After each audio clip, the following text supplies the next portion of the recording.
De verdad que digo lo mismo, para mí es muy agradable y me complace mucho poderme comunicar contigo y a través de este medio con todos los cesarenses.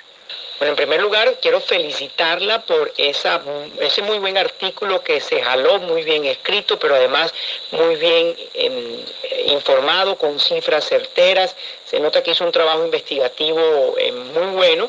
Y además quiero comunicarle que ha sido de los más leídos del fin de semana en nuestra página web. Lleva ya más de 3.000 visitas en el artículo y muchos comentarios en la red. Quisiera a aquellas personas que no han tenido la oportunidad de leerlo, que usted haga un breve resumen de lo que usted plantea allí. Bueno, muchas gracias. Lo que planteo ahí inicialmente es un poco develar la realidad financiera de la empresa social del Estado Hospital Rosario Pumarejo de López, que todos sabemos pues es uno de los hospitales más importantes de nuestra red pública porque es de mediana complejidad. Bueno, hoy el de Aguachica digamos que se sitúa en un nivel de importancia similar al de Rosario Pumarejo, pero este es el hospital que atiende el mayor número de población y el que tiene pues mayor historia en nuestro territorio. En esas cifras lo que digo en resumen es que hoy el hospital tiene una situación muy crítica, una situación en la que está desfinanciada su operación corriente. El hospital tiene, estas cifras que voy a dar son calculadas a partir de un informe que se presentó a la Asamblea Departamental en virtud de un debate que propusimos allí. Las presentó el doctor Armando Almeida al final de su gestión a finales de febrero. Y con base en eso entonces digo lo siguiente: sustento que está desfinanciada la operación corriente porque el hospital está haciendo un recaudo anual que no supera el 60% de lo que gasta en su ejecución, en su operación. Es decir, por cada 100 pesos que el hospital se gasta, aproximadamente le entran 60 o 65. Por esa vía, el hospital solamente en el 2019 tuvo un déficit que superó los 36.000 millones de pesos. Es decir, el hospital está trabajando sin tener cómo atender sus compromisos. Eso es lo primero. Lo segundo, que además de eso, la situación este año empieza a agravar para toda la red de prestadores de servicios de salud, pero de manera especial para el nuestro, que debido primero a la salida de un gran número de usuarios, pero segundo a la situación que estamos viviendo con la pandemia, el hospital ha reducido de manera significativa su ocupación. Y el hospital que normalmente, cifras 2019, en promedio facturaba 6.400, 6.500 millones de pesos al año, en los últimos meses de este año no ha superado el 50% de esa cifra. De manera que la situación, en vez de tener un panorama a mejorar, tiende a empeorar. Y el hospital, en términos financieros, tiene unas deudas enormes, de los cuales sus principales deudores son la Secretaría de Salud Departamental del Cesar y las EPS del régimen subsidiado, por supuesto. De esos deudores, entonces, digo yo, está dependiendo hoy en gran medida la suerte que va a correr el hospital y por esa vía los usuarios y, por supuesto, los trabajadores de la salud, que hoy son también grandes afectados de esta situación del hospital. Diputada, uno ve que esta situación del hospital se ha agravado con el paso de los años. El doctor Armando Almeida estuvo allí y dejó una gran deuda con el hospital en el sentido de por lo menos falló el recaudo de la abultada cartera que tiene el hospital. ¿Esa cartera es recuperable? ¿Esa cartera es posible con una buena gestión recuperar y darle flujo de caja al hospital? ¿O eso, o prácticamente esa cartera ya es, digamos, de dudoso recaudo? Hay una parte de la cartera que es de dudoso recaudo, porque corresponde a deudas que tienen, primero, EPS que están hoy en situación de liquidación, como por ejemplo Confacor, Salud Vida o Endisalud. Esas EPS que fueron decretadas en liquidación del año pasado tienen unas deudas enormes con el hospital que puede superar los 30.000 millones de pesos. Hay otra parte que está, digamos, yo la califico en dudoso recaudo también, pero digamos que quienes son un poco más optimistas que yo no lo ven así, y tiene que ver con la plata que corresponde a la atención de la población migrante, de los venezolanos. Para esa atención el hospital acumula una deuda que supera los 40.000 millones de pesos, aproximadamente 40.000 millones de pesos. Una parte de la deuda corresponde a la atención de venezolanos, de población migrante por servicios de urgencias, y eso de alguna manera estaba autorizado por el gobierno nacional. Entonces son facturas que se han radicado ante la Secretaría de Salud. Pero hay otra parte grande que corresponde a atenciones no precisamente de servicios de urgencia, sino lo que se deriva de allí, hospitalizaciones, cirugías, otro tipo de tratamiento, y eso no estaba inicialmente autorizado por el Estado. Entonces, esa es una deuda que a mí también me parece que tiene una situación de difícil recaudo hoy. Digamos, constitucionalmente no debería ser así, pero no es claro quién, cómo y cuándo se va a pagar esa plata. De manera que, fíjate, Andrés, de una cartera acumulada que supera los 100.000 millones de pesos, en las últimas cifras en las que yo traigo al artículo son 108.000 millones de pesos, pero puede ser hoy un poco más, porque a esta cifra le faltaban la facturación de los últimos meses del año, pero pongámosle en 110.000 millones de pesos, aproximadamente el 35% de esa cartera empieza a estar en esas cifras de difícil recaudo. Y las deudas del hospital, es decir, esa es la cartera, lo que me deben, es decir, es un activo del hospital. En todo caso, aunque me lo deban, es un activo, yo lo tengo ahí como respaldo. Pero las deudas del hospital superan los 70.000 millones.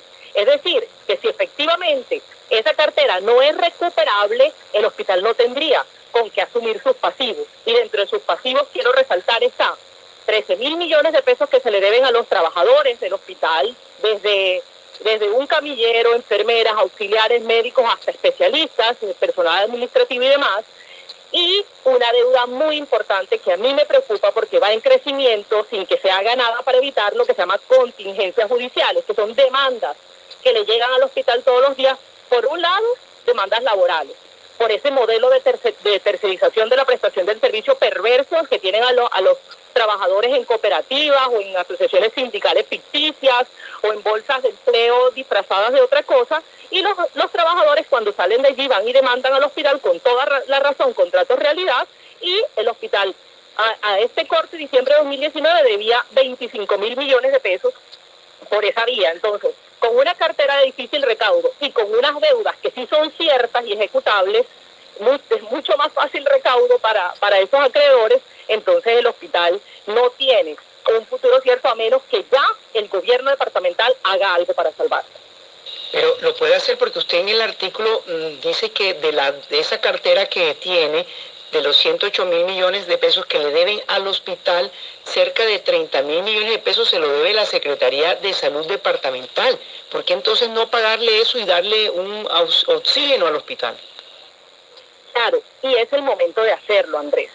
¿Por qué es el momento de hacerlo? Porque hoy, en el marco del estado de excepción que estamos, en el estado de emergencia económica y social, y además en la urgencia manifiesta, y además, digamos, siendo este estado de excepción ocasionado por una situación de salud pública, el gobierno nacional ha decretado medidas que facultan extraordinariamente a las entidades territoriales para utilizar recursos de otras fuentes distintas a las fuentes que sustentan el sector, es decir, el CGP, distintas otras fuentes, recursos propios, regalías, y hacer traslados presupuestales destinados a solventar aquellas situaciones que tengan que ver con la emergencia social. Entonces, ¿qué más tiene relación con el estado de emergencia en el que estamos sino la situación de salud? Y la red pública, pues por supuesto que se convierte en un objeto principal.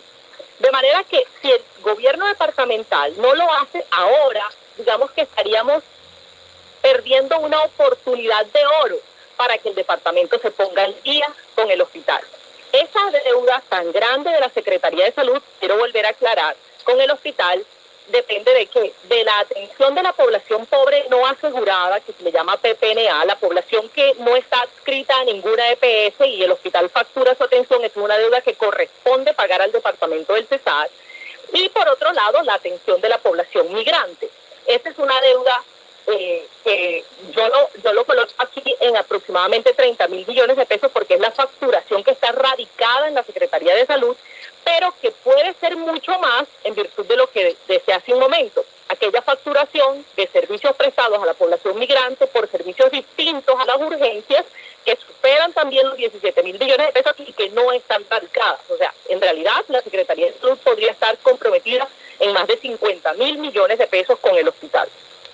Doctora Claudia, usted ha dado en el punto y quiero hacer eco de lo que dijo para tener clara esta conclusión. Usted ha dicho, y yo lo verifiqué antes de esta entrevista, que el gobierno nacional con los decretos de emergencia le ha dado la facultad a los entes territoriales, todos por igual, gobernaciones, municipios, a que usen recursos de otras fuentes para poder pagar y darle prioridad a las IPS de la red pública, es decir, a los hospitales. Es decir, lo que antes de la pandemia podía ser considerado un peculado por aplicación oficial diferente, es decir, tomar recursos de una destinación y pasarlo a otra, en estos momentos es posible hacerlo porque hay una autorización legal y el gobierno departamental puede legítima y válidamente, está en su facultad, poder trasladar recursos del regalía de otros rubros, no, por ejemplo como infraestructura, que no son tan urgentes,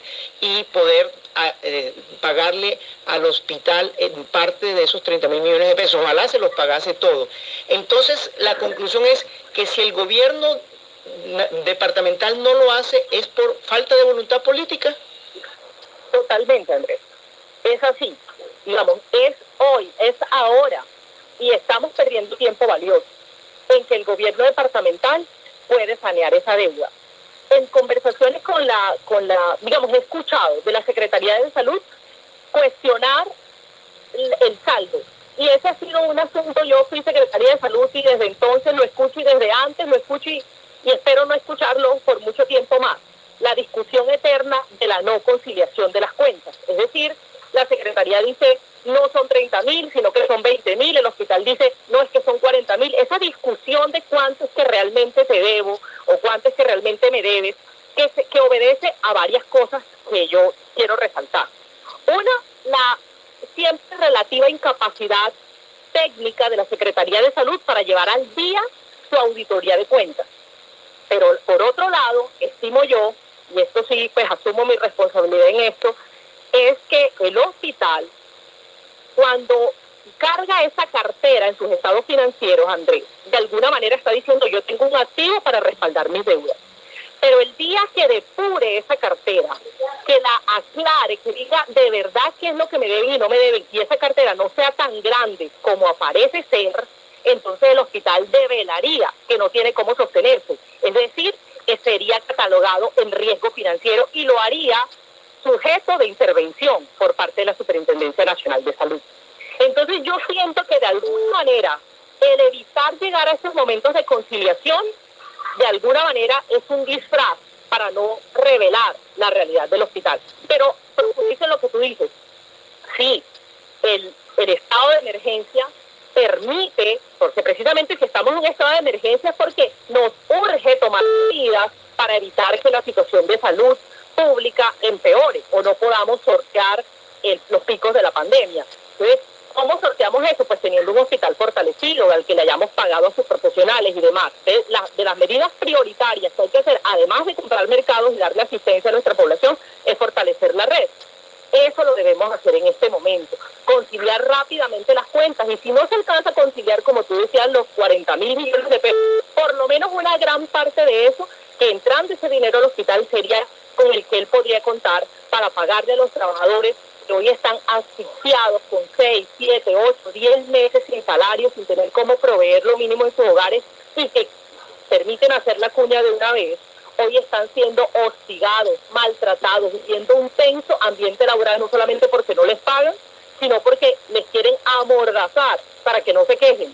Porque como empieza el gobierno, empieza administración dentro del hospital, tienen que arrodillarse para garantizar poder seguir allí, ocupando esos lugares que se han ganado con este sacrificio de aguantar tantos meses sin sueldo. Sí, yo quiero volver a un punto que usted mencionaba, que era que tal vez este tema de la eterna pelea de la conciliación de las cuentas es para evitar una intervención de la Supersalud. Y traigo a colación el caso del Hospital San Andrés de Chiriguaná, porque es un caso exitoso de la intervención de la Supersalud. Ese hospital estaba moribundo. Doctora Claudia, usted recuerda que muchas veces lo discutimos en el año pasado, en épocas de campaña, y la intervención de la Supersalud, que ha sido quirúrgica, que ha sido juiciosa. Hoy por hoy el Hospital San Andrés de Chiriguaná ha permitido tener un segundo aire, ya está prestando servicios que no prestaba, ya ha aumentado su facturación y está saliendo adelante. No por ayuda del gobierno departamental, por el contrario, ellos fueron los que llevaron al Hospital San Andrés de Chiriguaná a ese estado, sino porque la Supersalud, la Superintendencia de Salud le metió la mano y ha organizado la casa. ¿Qué posibilidades hay de que se pueda solicitar la intervención del Hospital Rosario Pumarejo para que ponga orden en la casa y que no siga siendo lo que ha sido hasta ahora en los últimos 12 años, Monsalvo Valle, Monsalvo, un fortín político? Mira, yo voy a decir primero mi opinión personal. Creo que lo mejor que le puede pasar al Hospital Rosario Pumarejo de López es que llegue una intervención. Creo que de no ser así, va a seguir pasando lo que ha pasado siempre, que el hospital es precisamente un fortín político, donde 7, 8, 9 o más, como decía hace un momento, ficticias bolsas de empleo disfrazadas de otras cosas, se llevan la plata que es para garantizar la prestación del servicio de los trabajadores. Hoy lo estamos viendo más que nunca. Ya han sacado una gran cantidad de gente del hospital y la han sacado porque, vencidos los contratos de estas empresas tercerizadoras, se van porque tienen que llegar a acomodar a las del nuevo régimen, a las de los nuevos amigos, a donde vamos a seguir haciendo lo que hacemos siempre, quedarnos con una parte del negocio, que es lo que no deja prosperar al hospital. Por eso creo que lo que pasó en Chiriguaná es el mejor ejemplo de que solamente quitándoselo de las garras a la corrupción, a la politiquería, al clientelismo, podemos salvar ese tan importante de nuestra red pública. Y quiero hacer una referencia en este sentido. Mira lo siguiente. Los 3 hospitales de mediana complejidad: Aguachica, Chiriguaná, Rosario Pumarejo. Aguachica, con la inversión que se le hizo, que no voy a hablar en términos específicos de esa inversión, pero hoy está funcionando con alta complejidad, entregada en tercerización al Grupo A. El hospital de Chiriguaná no se tercerizó porque en el momento en que estaban a punto de entregarlo, ya con documentos publicados para ello, llegó la intervención y se evitó la tercerización. Yo creo que el hospital va en el mismo camino, llevándolo al último lugar donde ya no tenga cómo respirar, y entonces aparezcan como los grandes salvadores, aquellos que dicen: yo coloco tantas camas de UCI y modernizo el hospital, entonces entreguémoselo a la red privada. Creo que para allá están conduciendo el hospital, y por eso espero que suceda lo mismo que sucedió en Chiriguaná, que antes de que ese momento llegue, el hospital sea tomado por un ente interventor que con seriedad organice la casa también por el bien de todos los que vivimos en este territorio y que en cualquier momento necesitaremos del servicio del Rosario Pumarejo de López. Doctora Claudia, usted ha sido muy generosa con nosotros en explicar esto. Su reflexión final, no solamente sobre el hospital, sino sobre la red pública del Cesar, que en esta pandemia ha desnudado todas las falencias que tiene y cómo le ha hecho daño al sistema de salud departamental esa actitud de sucesivos gobiernos afines políticamente de marchitar voluntariamente, deliberadamente, los sistemas de salud en nuestro departamento.